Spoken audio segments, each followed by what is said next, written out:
जय श्री महाकाल हरिहर। सब में ही रब, जो सब में समाया हुआ है, सब में रमाया हुआ है, जो समग्र तत्वों में स्थापित है, जो समाहित है और जो भागीदार है, जो सदा सदा से विद्यमान है, जो सर्वदा है, जो सर्वत्र स्वरूप में है, यूनिवर्सली है, एवरीवेयर है।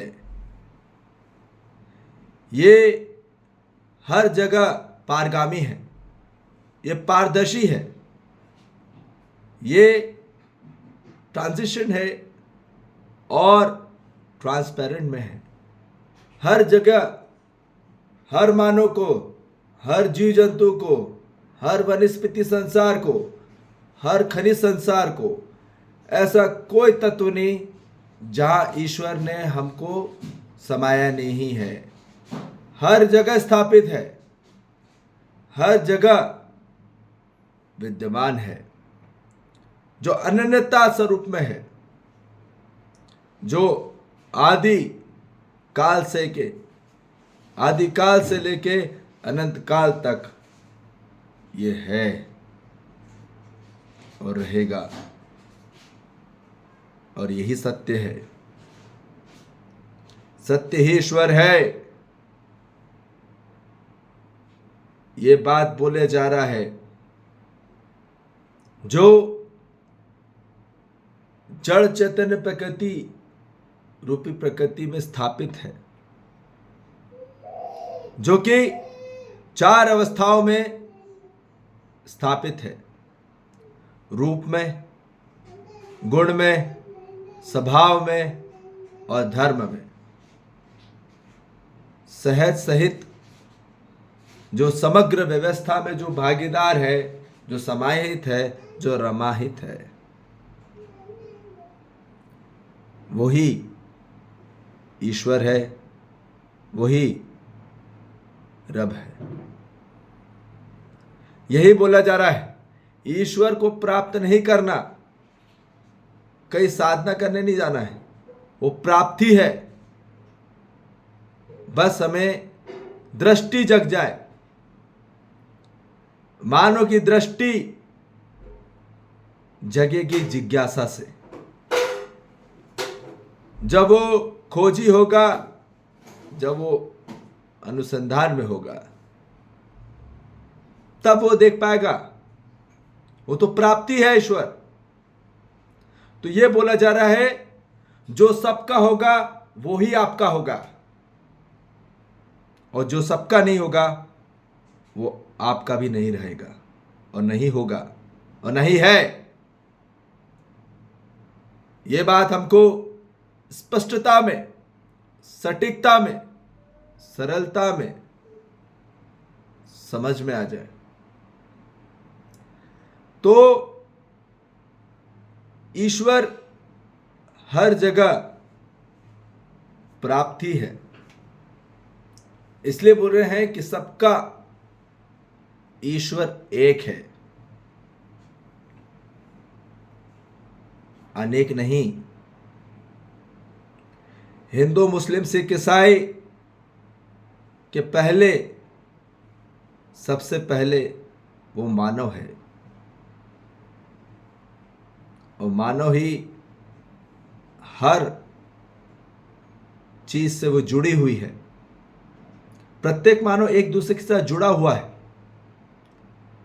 प्रत्येक मानव इस पृथ्वी पे, जैसे पानी की बूंद, वो हर नदी या हर समंदर के साथ जुड़ी हुई है, वो एक होना चाहती है। आप बूंद बूंद में क्या फर्क करोगे? क्योंकि बूंद बूंद मिलके ही आपको तृप्ति होती है। बूंद बूंद करके नहीं होती है, बूंद मिलके जो वह पानी की धारा होती है, तब आपको तृप्ति होती है।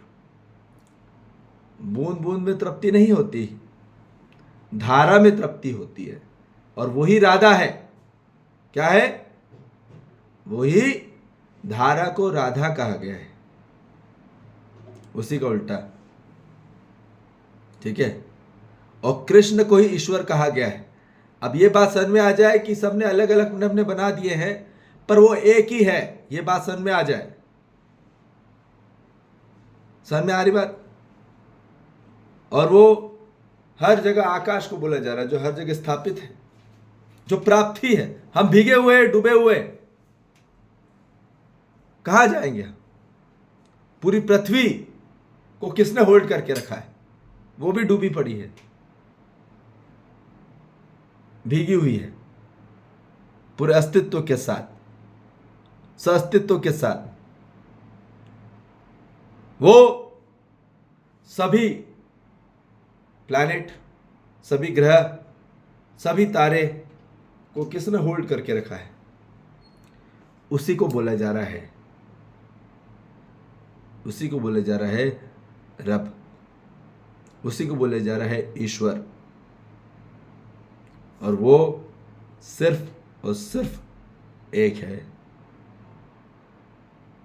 और पूर्ण मानव जाति कहा जा रही है, वो तो अपना अपना धर्म लेके बैठ गए।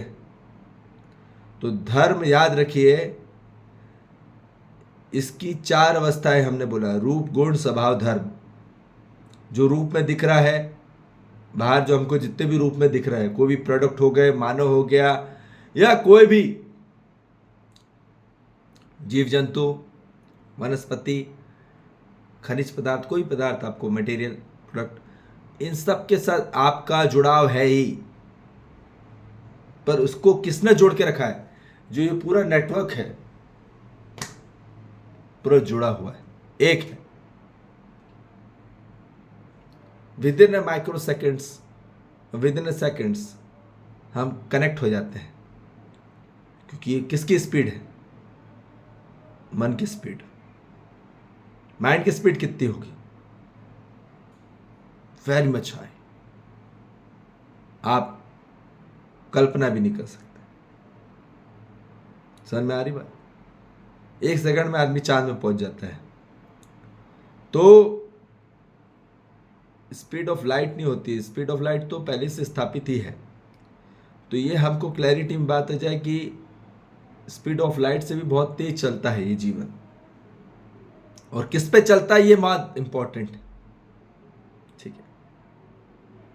तो ये चलता है सत्ता में, और इस सत्ता में असली जो सरकार हम बोल रहे हैं, इसी में अनंत इकाइयाँ जुड़ी हुई है। अनंत इकाइयाँ अर्थात हमने मानव को बोला, जीव जंतु को बोला, वनस्पति को बोला, खनिज को बोला, और सभी पूरे ग्रह और जितने भी तारे, सब इसे में स्थापित है, एक दूसरे जुड़ी हुई हैं। अब आप कितना भी डिफरेंस बिटवीन कर लो, सिर्फ आंखों से कर पाओगे, पर वो एक्चुअली नहीं है। मानव को एक्चुअली जो जुड़ना है वो स्वभाव और धर्म से जुड़ पाएगा। रूप गुण बाहर से दिख रहा है, असली जो चीज है वो स्वभाव और धर्म ही है, जो मानव को एक करे। तो इसलिए ये बोला जा रहा है कि ध्यान रखिए, हम सभी को प्रेम जो में होना है वो सबके लिए होना है, एक के लिए नहीं होना। यदि मैं बोल रहा हूँ कि तुझ में रब दिखता है तो वो गड़बड़ है। तुझ में रब नहीं दिखेगा, समग्र में दिखना चाहिए, एक मानव में नहीं दिखना चाहिए, ठीक है। हमको एक मानव में नहीं देखना, हमको एक मानव से प्रेम नहीं करना, हमको समग्र मानव के साथ करना होगा। वो हमारा कितना भी कट्टर दुश्मन हो या कितना भी कुछ हो, क्योंकि वो आपसे जुड़ा ही हुआ है। आप कितने भी दूर चले आओ, दूर नहीं हो पाओगे। मानसिकता में तो दूर नहीं हो सकते, कितना भी कर लो। एक कंट्री से दूसरी कंट्री चले आओ या मर भी जाओ, समझ में आ रही बात? क्योंकि मानसिकता में स्वतंत्रता नहीं हो पाएगी, ना मनोवैज्ञानिक में, ना भावात्मक में। वो कहाँ से होगी? स्वतंत्रता होगी जब आपको स्पष्टता होगी। जब आपकी ज्ञान की स्पष्टता होगी, अस्तित्व की स्पष्टता होगी कि जीवन क्या है, व्यापक क्या है। इस व्यापक को कहा जा रहा है जो पारगामी है, पारदर्शी है, जो 24 घंटे रहता है, 24 आवर्स। ठीक है, इसको ना चार्ज करना पड़ता है, ये हमें चार्ज करता है और हमें ही क्या कर देता है, डिस्चार्ज भी कर देता है। अर्थात हमें ही सर्जन करता है और हमारे संरक्षण करता है और हमारा ही विनाश कर देता है। ठीक है, तो इसलिए ये बताया जा रहा है कि मानव को अपनी इकाई भूलनी नहीं है। अपनी जात सिर्फ है मानव जात, कोई हिंदू नहीं, कोई मुसलमान नहीं, कोई सिख नहीं, कोई ईसाई नहीं है, सिर्फ और सिर्फ मानव। पहले सोच में आ जाए, समझ में आ जाए, फिर जीने में आ पाएगा। जब तक सोच ही नहीं है, जब तक विचार ही नहीं है, तो तब तक मानव जाति में व्यवहार आ नहीं सकता, और जब तक व्यवहार नहीं आ सकता तब तक व्यवस्था में हो नहीं सकता।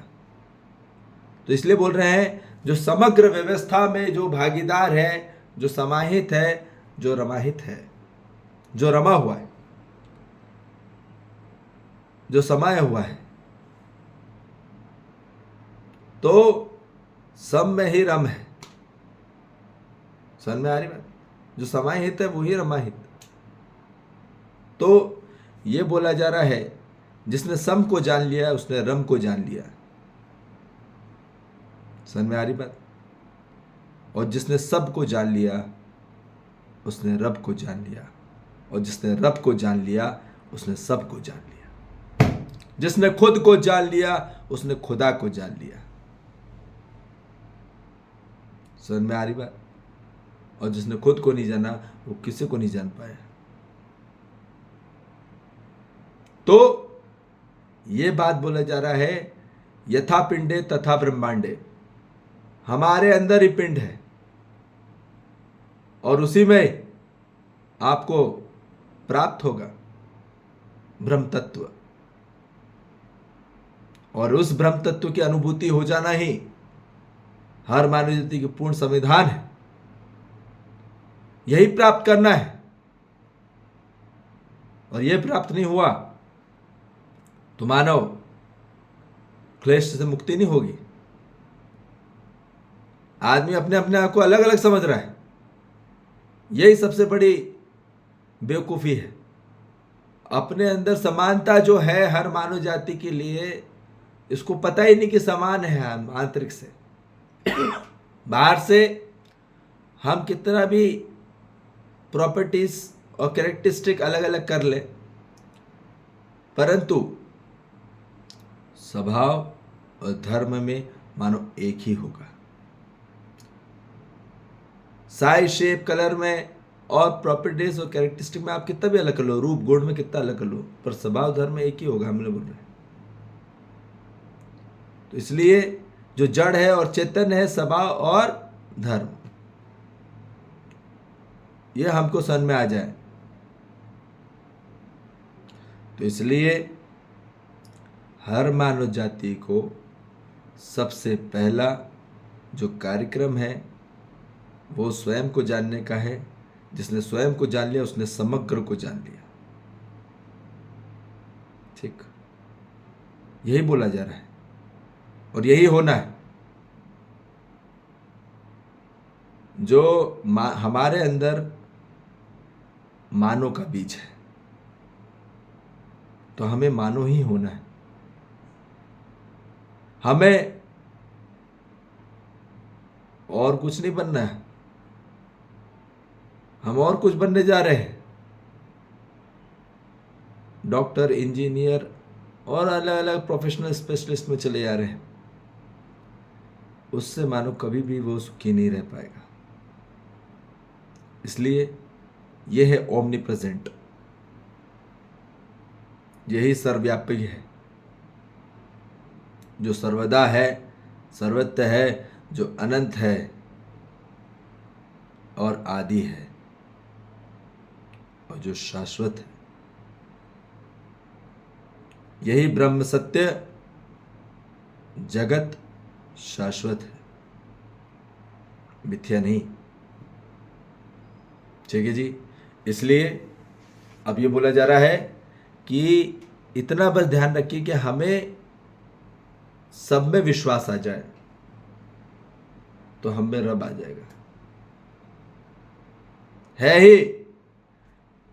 है ही स्थापित है ही, पर हमें रब दिख जाएगा। फिर यदि सब में विश्वास हो नहीं, सब में रब में होना है, सब में प्रेम होना ही कार्यक्रम है, सब में दया कृपा करुणा होना ही कार्यक्रम है।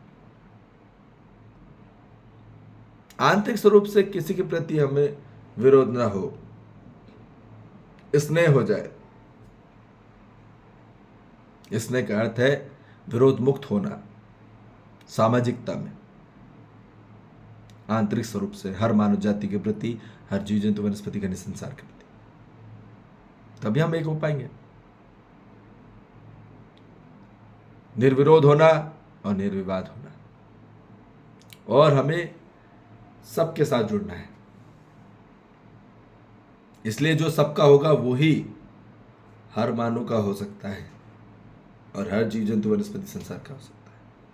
और जो सबका नहीं हो सकता, तो याद रख लो, जो मैं और मेरे परिवार करता रह जाएगा, और जो हम अपने बारे में सोचते रह जाएंगे कि मैं, मेरा परिवार, बस हम दो, हमारे दो, हम इतने करते रह जाएंगे, तो याद रखिए सिर्फ हम मानव जाति में अतृप्ति रह जाएगी और जन्मों जन्म लेते रह जाओगे।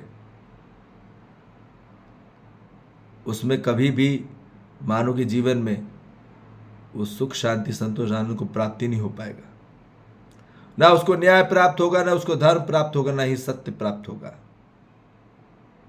इसलिए हमको अनुकरण में होना होगा सत्य की, और अनुसरण में होना होगा, और फिर असली अनुभव को प्राप्त करना होगा। और यही हर मानव जाति का धर्म है। ठीक है जी। जय श्री महाकाल। हरि हर।